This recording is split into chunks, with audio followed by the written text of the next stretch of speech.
Dear students, how are you? I hope you are all well by the grace of Almighty Allah. I am again here to discuss about another class on narration. I have already done 3 classes. In my 3 classes, I wanted to show you how to change persons, how to change tenses, and how to change different kinds of sentences. In my last class, I discussed about assertive sentence, interrogative sentence, and imperative sentence. I also gave you a homework on different sentences. Today, I am going to discuss about the rest 2 sentences. One is optative sentence and another one is exclamatory sentence. But before that, I want to check your homework. I hope you all have done this already. I am going to present you answer sheet and you have to check it with yours. If there is any mistake, please note it and do it again and again. So let us start. Assertive সেন্টেন্সগুলো ছিল number 1, mother said to the child, I cannot allow you to play outside. Indirect speech হবে mother told the children that she could not allow it to play outside. এখানে ইট ওই চাইল্ডকে বোঝানো হয়েছে। এই জায়গায় ইটের পরিবর্তে তোমরা হি বা শি যে কোনো একটা ব্যবহার করতে পারবে। Number 2, Topu said to Shiuli, you are wrong. Indirect speech হবে Tapu told Shiuli that she was wrong. Number 3, Jebin said, I am reading a book. Indirect speech হবে Jebin said that she was reading a book. Number 4, he said to me, I like this painting. Indirect speech হবে সেটা he told me that he liked that painting. Number 5, my friend said to me, I went to market and bought this for you. এটার indirect speech হবে my friend told me that she or he had gone to market and bought that for me. এখানে হ্যাডটা bought এর আগেও ব্যবহার করা যাবে, যেহেতু same auxiliary verb দুটো মেইন ভার্বের আগেই বসবে, তো অ্যান্ড দ্বারা যুক্ত হওয়াতে আমি এটা সেকেন্ড টাইম ব্যবহার করিনি। এটা ব্যবহার করলেও চলবে, না করলেও কোনো তেমন অসুবিধা নেই। তাহলে এবার আমরা দেখব ইন্টারোগেটিভ সেন্টেন্সগুলো। ইন্টারোগেটিভ সেন্টেন্সগুলোতে তোমাদের উত্তরটা কেমন সেটা তোমরা একটু মিলিয়ে নাও। ইন্টারোগেটিভ সেন্টেন্সে প্রথমটা ছিল he said to me are you going to market. এই সেন্টেন্সটা আর দিয়ে শুরু, তার মানে অক্সিলারি ভার্ব দিয়ে, তাহলে এখানে কনজাংশনটা হবে if. He asked me if I was going to market. এটা are you going to market, এটাকে অ্যাসার্টিভ করলে you are going to market. You are going to market এটা প্রেজেন্ট কন্টিনিউয়াস টেন্স, এটা যখন আমরা চেঞ্জ করব এটা হয়ে যাবে ফার্স্ট কন্টিনিউয়াস টেন্স। তাহলে I was going to market. Number 2, the headmaster said to me where do you live. তাহলে এখানে ডব্লিউএস দিয়ে শুরু, তার মানে কনজাংশন হিসেবে ডব্লিউএস বসবে। The headmaster asked me where, হোয়ারের পরে ডু ইউ লিভ। এই ডু ইউ লিভকে আমরা যখন অ্যাসার্টিভ করব এটা আমরা পাবো ইউ লিভ, অর্থাৎ প্রেজেন্ট ইনডেফিনিট টেন্স। তাহলে আমরা এখানে পাচ্ছি I lived. The headmaster asked me where I lived. You এর পরিবর্তে আই, আর লিভটা ফার্স্ট ফর্ম হবে lived. Number 3, mother said to her daughter, did you gave, এটা গেভ নয়, এটা গিভ হবে। Did you give him my message. Did you give him my message, তার মানে এটা অক্সিলারি দিয়ে শুরু, অর্থাৎ ইফ হবে। Mother asked her daughter, if.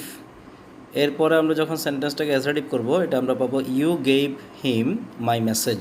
You gave him my message. তাহলে এটাকে আমরা যখন টেন্স চেঞ্জ করব তখন টেন্স এবং পার্সন চেঞ্জ করার পরে আমরা পাবো she had given him her message. She had given him her message. শিটা হচ্ছে এখানে ডটার, সেই কারণে আমরা ডি দিয়ে এটাকে চিহ্নিত করলাম। Number 4, my friend said to me what can I do for you. এটা ডব্লিউএস দিয়ে শুরু, তাহলে my friend asked me what, এরপরে ক্যান আই ডু ফর ইউকে আমরা অ্যাসার্টিভ করলে পাবো I can do for you. এটাকে চেঞ্জ করলে আমরা পাবো she or he could do for me. She or he could do for me. Number 5, the man said to Samir, who are you and whom do you want? এখানে দুটো ক্লজই তোমার interrogative clause এবং দুটোই W S দ্বারা শুরু। তার মানে কমা invert কমার জায়গায় হু ডব্লিউএস যেটা আছে প্রথমে সেই ডব্লিউএসটা বসবে। তাহলে দি ম্যান আস্কড সামির হু এর পরে আর ইউকে অ্যাসার্টিভ করলে পাবো আমরা ইউ আর এটা প্রেজেন্ট ইনডেফিনিট, এটাকে ফার্স্ট ইনডেফিনিট করলে আমরা পাবো he was. And home do you want এর হোমটা অ্যান্ডের পরে বসবে এবং ডু ইউ ওয়ান্ট এটাকে যখন আমরা অ্যাসার্টিভ করবো আমরা পাবো ইউ ওয়ান্ট, এটা প্রেজেন্ট ইনডেফিনিট, তাহলে এটা চেঞ্জ করলে হবে first ইনডেফিনিটে he wanted.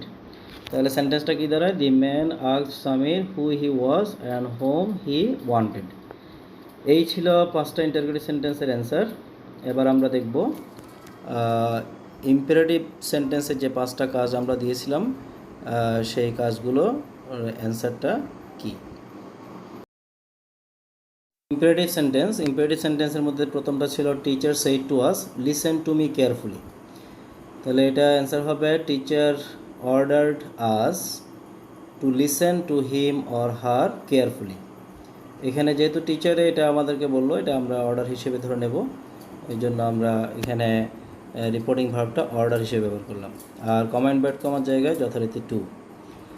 Number 2, doctor said to the patient sleep at least 6 hours. Doctor advised the patient to sleep at least 6 hours. এখানে ডক্টর যেহেতু পেশেন্টকে বলেছে তাহলে এটা একটা উপদেশ, সে কারণে আমরা এখানে অ্যাডভাইস ব্যবহার করলাম। Number 3, the gardener said to us do not tear the flowers. এটা দুই ধরনের অ্যান্সার হতে পারে। একটা হচ্ছে স্বাভাবিক নেগেটিভ সেন্টেন্স হিসেবে ধরলে the gardener told us not to tear the flowers, অথবা এটা হইতে পারে the gardener forbade us to tear flowers. গতদিনই বলেছিলাম যে যদি আমরা ফরবিড ব্যবহার করি তাহলে নটটা ব্যবহার করবো না। নেগেটিভ সেন্টেন্সের ক্ষেত্রে ফরবিড ব্যবহার করলে নট ব্যবহার করা যাবে না। Number 4, the boys said late us play cricket. Let us, তাহলে এটা থাকলে আমরা বলেছিলাম কি প্রস্তাব বুঝায়, তাহলে এখানে ভার্বটা হবে প্রপোজড, এবং যেহেতু লেটের ব্যবহারে বলেছিলাম যে কমা ইনভার্ট কমার জায়গায় দ্যাট হবে, এটা একটু ব্যতিক্রম। তো the boys proposed that let us play cricket, লেটের কাজটা শেষ হয়ে গেল। আমরা দ্যাট এরপরে যে অংশটা আছে সেটাকে যদি আমরা মনে মনে অ্যাসার্টিভ করি তাহলে আমরা পাবো উই শ্যাল প্লে ক্রিকেট। এটাকে যখন আমরা ইনডিরেক্ট করব তখন উই এর পরিবর্তে বসবে দে। যেহেতু এটা ফার্স্ট পারসন তার পরিবর্তে বসবে রিপোর্টিং ভার্বের সাবজেক্ট। রিপোর্টিং ভার্বের সাবজেক্ট হচ্ছে দি বয়েজ, তাহলে এটা হবে দে শুড, শ্যালটা হবে should play cricket. Number 5, Monica said to her younger sister let me check it. তাহলে এটার অ্যান্সার হবে Monica told her younger sister that she might check that. এই ছিল ইম্পারেটিভ সেন্টেন্সের অ্যান্সারগুলো। সো প্রিয় শিক্ষার্থীরা, তাহলে এই ছিল আমাদের বাড়ির কাজগুলো। তোমরা আরও ভালোভাবে মিলিয়ে ভুল যদি থাকে তাহলে সেগুলো সংশোধন করে নেবে। এবার আমরা আমাদের আজকের মূল আলোচনায় চলে যাব। আমাদের আজকের মূল আলোচনা হচ্ছে অপটেটিভ সেন্টেন্স এবং এক্সক্লেমেটরি সেন্টেন্সগুলোকে কিভাবে পরিবর্তন করতে হয়। প্রথমে আমরা দেখব অপটেটিভ সেন্টেন্সগুলো। অপটেটিভ সেন্টেন্সের আলোচনায় যাওয়ার আগে আমাদেরকে একটু বুঝতে হবে যে অপটেটিভ সেন্টেন্সগুলো আসলে কোন ধরনের সেন্টেন্সগুলোকে আমরা অপটেটিভ সেন্টেন্স বলব। অপটেটিভ সেন্টেন্স হচ্ছে মূলত যে সেন্টেন্সগুলোর মাধ্যমে মানুষের জন্য শুভকামনা, মঙ্গল কামনা বা দোয়া কামনা, অর্থাৎ এক ধরনের উইশিং যেটার মাধ্যমে করা হয়, সেই সেন্টেন্সগুলোই হচ্ছে অপটেটিভ সেন্টেন্স। তো নর্মালি এই সেন্টেন্সগুলোর শুরুতে মে থাকে, মেয়ের পরে সাবজেক্টের পরে মেইন ভার্ব এবং এরপরে অবজেক্ট এক্সটেনশন সেগুলো বসে। অনেক সময় মেয়েটা উজ্জ্ব থাকে, যেমন ধরো গড ব্লেস ইউ, এই গড ব্লেস ইউ এটার আগে কিন্তু মেয়েটা উজ্জ্ব আছে, তো এখানে না থাকলেও এটা মনে মনে আছে। আর সচরাচর মেয়েটা থাকে, যেমন may you shine in life. এই ধরনের সেন্টেন্সগুলো হচ্ছে অপটেটিভ সেন্টেন্স। এই অপটেটিভ সেন্টেন্সকে কীভাবে পরিবর্তন করতে হবে আমরা তাহলে একটু দেখে নিই। অপটেটিভ সেন্টেন্সকে যখন তুমি পরিবর্তন করতে যাবে তখন তোমাকে প্রথমে রিপোর্টিং ভার্বটা চেঞ্জ করতে হবে। রিপোর্টিং ভার্বের পরিবর্তে তোমাকে এখানে উইশ অথবা প্রে ব্যবহার করতে হবে। সচরাচর উইশ, তবে স্পেশালি যদি গড, আল্লাহ, এই মানে সৃষ্টিকর্তার কাছে সৃষ্টিকর্তার কথা উল্লেখ থাকে তখন প্রে ব্যবহার করাটা ভালো। উইশ ব্যবহার করলেও চলবে। আর যদি রিপোর্টিং ভার্বের পরে অবজেক্ট থাকে, যদি রিপোর্টিং ভার্বের পরে অবজেক্ট থাকে তাহলে উইশ বা প্রের পরে একটা ফর ব্যবহার করবে। কি বললাম? যদি রিপোর্টিং ভার্বের পরে অবজেক্ট থাকে তাহলে উইশ অথবা প্রে এই ভার্বের পরে একটা ফর ব্যবহার করবে। কমা ইনভার্টেড কমার পরিবর্তে এখানে দ্যাট বসবে, অর্থাৎ কনজাংশন হিসেবে এখানে দ্যাটের ব্যবহার। এরপর রিপোর্টেড স্পিচকে reported speech must be changed into assertive before applying the rule, অর্থাৎ এখানে অপটেটিভ সেন্টেন্সকে সরাসরি ইনডিরেক্ট না করে অপটেটিভ সেন্টেন্সটাকে অ্যাসার্টিভ করে নিতে হবে।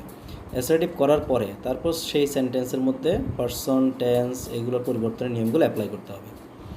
তাহলে এরপরে আসছে tense and person will change according to their respective will be changed according to their respective rules, অর্থাৎ টেন্স এবং পারসন এ দুটো তোমার পরিবর্তন হবে তাদের নিজ নিজ নিয়ম অনুসারে। এই হচ্ছে অপটেটিভ সেন্টেন্সকে পরিবর্তন করার নিয়ম, অর্থাৎ অপটেটিভ সেন্টেন্স থাকলে রিপোর্টেড স্পিচে সেটাকে কীভাবে আমরা ইন্ডিরেক্ট করব তার নিয়ম। আমি আরেকবার বলছি, রিপোর্টিং ভার্বের পরিবর্তে বসবে উইশ অথবা প্রে, আর রিপোর্টিং ভার্বের পরে যদি অবজেক্ট থাকে তাহলে সেক্ষেত্রে রিপোর্টিং ভার্বের পর অর্থাৎ উইশ বা প্রেয়ের পরে একটা ফর বসাবে। কমা ইনভার্টেড কমার পরিবর্তে এখানে বসবে দ্যাট, পরিবর্তে কমা ইনভার্ট কমার জায়গায় দ্যাট বসাইতে হবে। এরপর তোমার রিপোর্টেড স্পিচটা তো অপটেটিভ সেন্টেন্সেই, তো অপটেটিভ সেন্টেন্সটাকে মনে মনে অ্যাসার্টিভ করে নিতে হবে, ওই অ্যাসার্টিভ সেন্টেন্সটাকেই ইনডিরেক্ট করতে হবে। ইনডিরেক্ট করতে গিয়ে এখানে টেন্স এবং পারসনের যে নিয়মগুলো আছে সেই নিয়মগুলো তোমাকে পালন করতে হবে। তাহলে দু একটা উদাহরণ দেখি আমরা। দেখো, mother said to me may you shine in life, তাহলে মাদার উইশড ফর মি, ওই যে বললাম যদি রিপোর্টিং ভার্বের পর অবজেক্ট থাকে তাহলে সেক্ষেত্রে একটা ফর বসাবে, wished for me that may you shine in life, এটাকে অ্যাসার্টিভ করলে হবে you may shine in life. তাহলে এটাকে ইনডিরেক্ট করলে আমরা পাচ্ছি কি I might shine in life. Mother wished for me that I might shine in life. Number 2, the old man said may Bangladesh live long, may Bangladesh live long, তাহলে the old man wished that Bangladesh might live long. May Bangladesh live long assertive করলে বাংলাদেশ মে live long, এটাকে indirect করলে আমরা পাচ্ছি Bangladesh might live long. এখানে দেখো আমরা for ব্যবহার করিনি, যেহেতু রিপোর্টিং ভার্বের পরে কোনো ধরনের অবজেক্ট নাই সে কারণে আমরা ফর ব্যবহার করিনি। Number 3, father said to me God bless you, ওই যে বললাম তোমার কোনো কোনো সময় মেয়েটা উজ্জ্ব থাকতে পারে, এটা হচ্ছে সেই ধরনের একটা sentence. Father said to me, তাহলে ফাদার উইশ অথবা প্রেইড ফর মি, উইশড অথবা prayed for me that God bless you, এটাকে অ্যাসার্টিভ করলে আমরা পাবো গড মে ব্লেস ইউ। তাহলে এটা আমরা ইনডিরেক্ট করলে পাচ্ছি কি God might bless me. Father prayed for me that God might bless me. হ্যাঁ, এবার দেখছি আমরা এক্সক্লেমেটরি সেন্টেন্সকে কীভাবে পরিবর্তন করতে হবে। এক্সক্লেমেটরি সেন্টেন্সটাকে পরিবর্তন করার আগে তোমাদের এক্সক্লেমেটরি সেন্টেন্সটা একটু চিনতে হবে। এক্সক্লেমেটরি সেন্টেন্স চেনার প্রধান উপায় হচ্ছে সেন্টেন্সের শেষে একটা আশ্চর্যবোধক চিহ্ন থাকবে, নোট অফ এক্সক্লেমেশন, অথবা কোনো কোনো ক্ষেত্রে দেখা যায় যে কিছু কিছু ওয়ার্ডের পরে নোট অফ এক্সক্লেমেশন থাকে এবং এরপরে একটা সেন্টেন্স থাকে। তো আমরা মূলত এই চিহ্নটা দিয়ে চিনব। আর বেসিক্যালি এক্সক্লেমেটরি সেন্টেন্স হচ্ছে সেই ধরনের সেন্টেন্স যেগুলোর মাধ্যমে আবেগ প্রকাশ পায়, মানুষের ইমোশন যে সেন্টেন্সের মাধ্যমে প্রকাশিত হয় সেই সেন্টেন্সটাকে বলা হয় এক্সক্লেমেটরি সেন্টেন্স। এক্ষেত্রে সেন্টেন্সটাকে যদি চেঞ্জ করতে হয় তাহলে তোমাকে রিপোর্টিং ভার্বের পরিবর্তে বসাতে হবে এক্সক্লেইম অথবা ওয়ান্ডার। রিপোর্টিং ভার্বটার পরিবর্তে কি বসাবে? এক্সক্লেইম অথবা ওয়ান্ডার। আর যদি রিপোর্টেড স্পিচটা দ্বারা তোমার উল্লাস প্রকাশ করে, হাসি খুশি কোনো বিষয় যদি প্রকাশিত হয়, অর্থাৎ আনন্দ যদি প্রকাশিত হয় তাহলে সেক্ষেত্রে এক্সক্লেমের সাথে একটা উইথ জয় যোগ করে দেবে। আর যদি সেটা সরফুলনেস অর্থাৎ যদি সেটা দুঃখবাচক কোনো সেন্টেন্স হয়ে থাকে তাহলে সেক্ষেত্রে এক্সক্লেমের সাথে উইথ সর যোগ করে দেবে। কমা ইনভার্ট কমার জায়গায় দ্যাট বসবে। এরপর রিপোর্টেড স্পিচটাকে অর্থাৎ যেটা এক্সক্লেমেটরি সেন্টেন্স থাকে সেই এক্সক্লেমেটরি সেন্টেন্সটাকে অ্যাসার্টিভ করে নিতে হবে মনে মনে। অ্যাসার্টিভ করার পর তারপর সেই অ্যাসার্টিভ সেন্টেন্সকে ইনডিরেক্ট করার ক্ষেত্রে টেন্স এবং পার্সনের পরিবর্তনের নিয়মগুলো অ্যাপ্লাই করে তারপর সেটাকে ইনডিরেক্ট করবে। তাহলে আমরা আরেকবার একটু দেখি। প্রথমে রিপোর্টিং ভার্বটা চেঞ্জ করে নিতে হবে। রিপোর্টিং ভার্বটার পরিবর্তে বসবে এক্সক্লেইম অথবা wonder.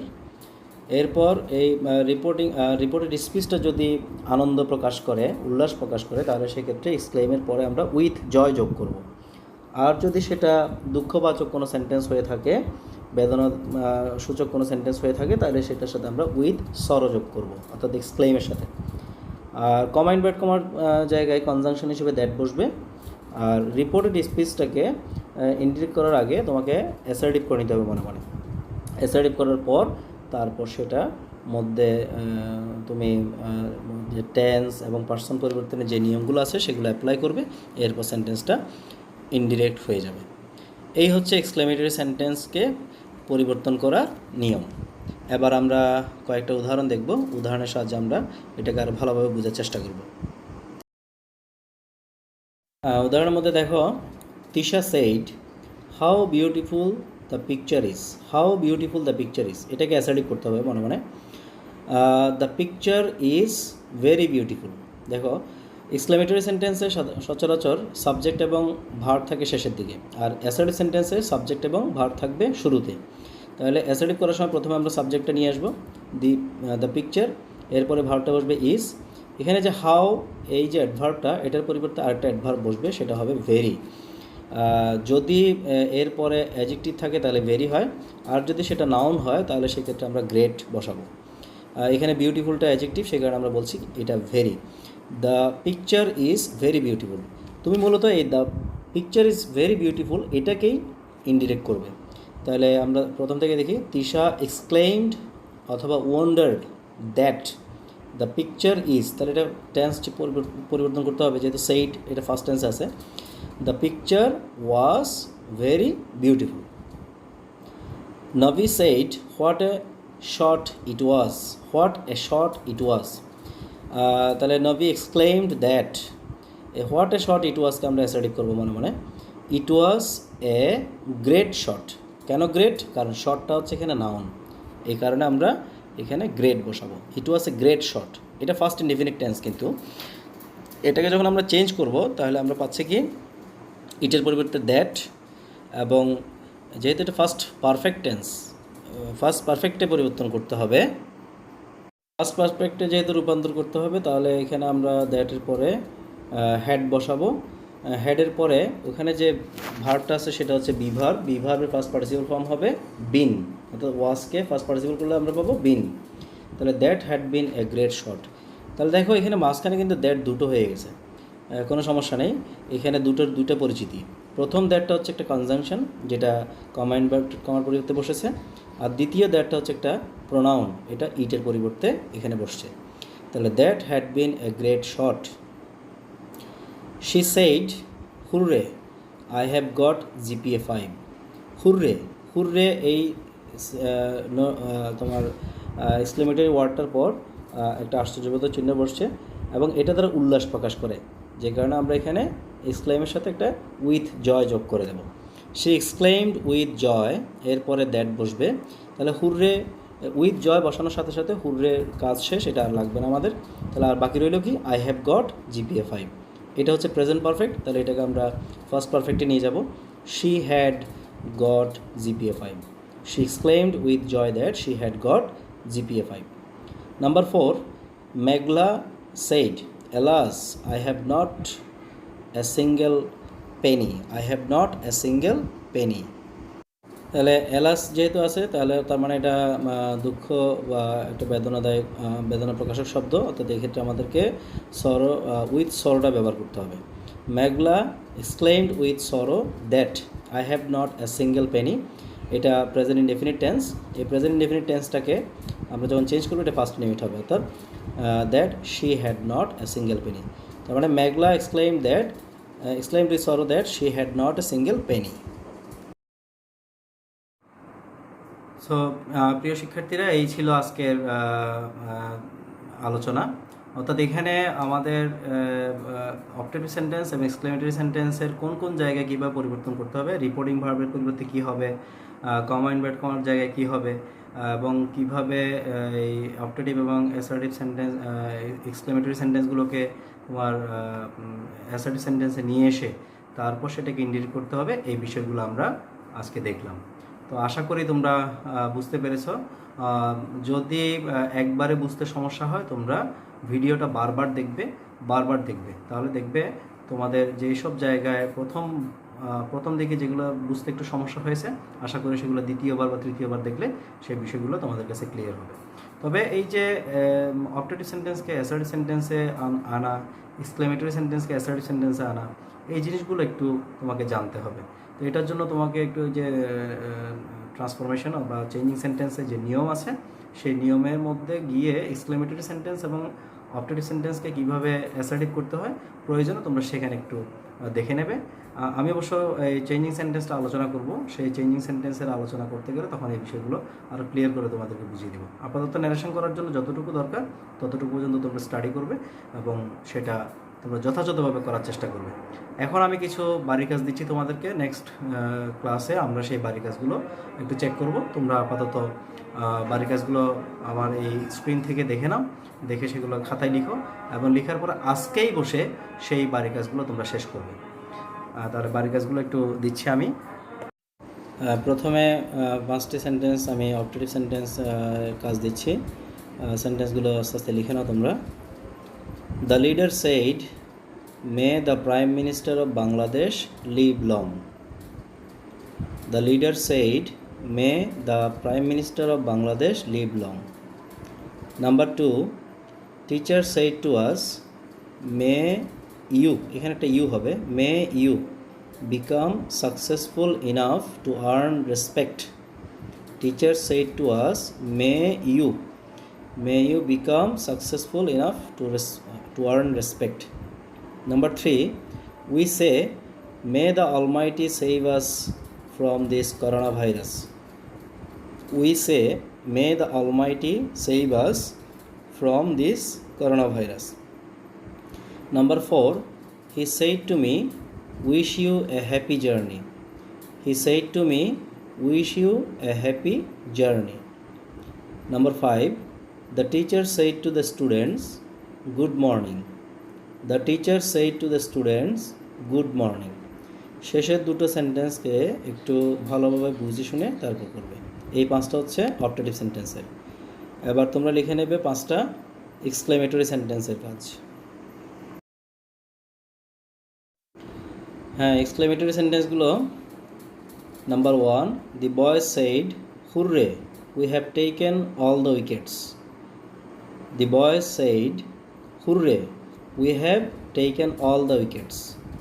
Number 2, what a bad luck, what a bad luck, they said. দেখো এই যে রিপোর্টেড স্পিচটা, এটা সবসময় যে পরে থাকবে এমন না, এটা শুরুতেও থাকতে পারে। রিপোর্টেড স্পিচটা শুরু থাকতে হবে, সেক্ষেত্রে রিপোর্টিং ভার্ব সাবজেক্ট এবং রিপোর্টিং ভার্ব সহ অংশটা পরে বসতে পারে। এটা হচ্ছে সেই ধরনের একটা sentence, what a bad luck, the said. Number 3, the said, how nicely he Tux in English. How nicely he talks in English. Number 4, we said, alas, we lost the match. We said, alas, we lost the match. Number 5, he angrily said, what a trouble you have brought to the family. He angrily said, what a trouble you have brought to the family. এই হলো বাড়ির কাজ। তোমরা ভালোভাবে এই কাজগুলো করার চেষ্টা করবে। এরপরে আমরা আগামী ক্লাসে ন্যারেশনের পরবর্তী অংশ দিয়ে ন্যারেশনটা শেষ করব। ধন্যবাদ সবাইকে।